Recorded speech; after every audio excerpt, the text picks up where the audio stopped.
白菜肉丸商业加工技术教程：猪肉选用后腿肉、后腿肉，清洁少处理，方便口感好。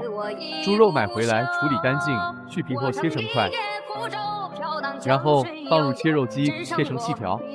建议肥瘦分开处理，避免后期绞肉时肥猪肉出油做不成肉丸。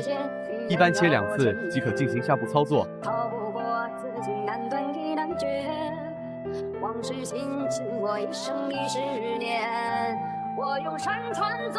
切成这样的细条后，放入绞肉机进行绞碎。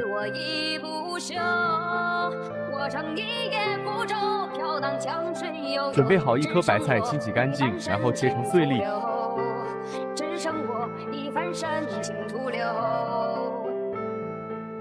切的菜碎，尽量切细些，切好后装盘备用。打浆机中放入冰块，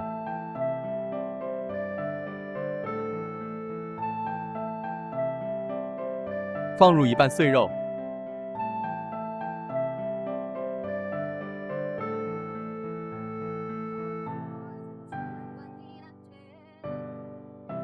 准备好的配料。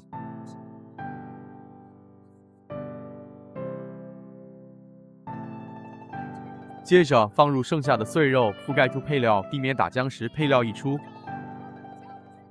然后盖上盖子，开始打浆操作。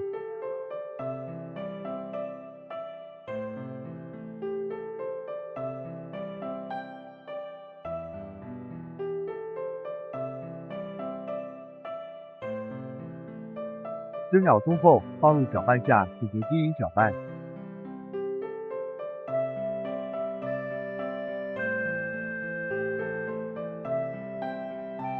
放入盐，再次进行搅拌。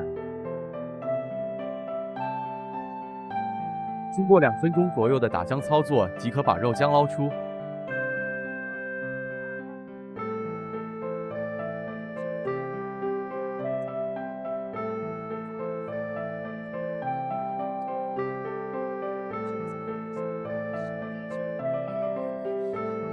把捞出的肉浆放入准备好的白菜粒里，搅拌均匀。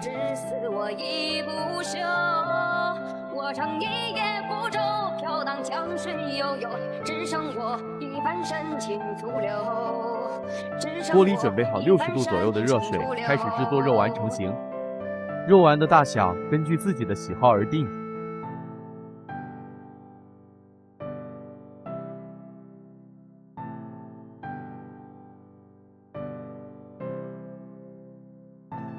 潘伯伯，镜中花开水中月，弹指时间，云烟飘过千年。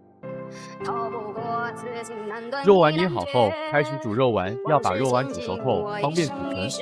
在煮的过程中，要时不时的进行翻动，避免水开煮老了肉丸。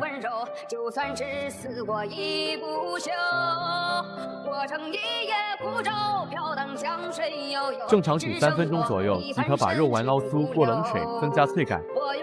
本期视频就分享到这里，感谢大家的支持和关注，我们下期视频再见。我乘一叶孤舟，飘荡江水悠悠，只剩我一番深情徒留。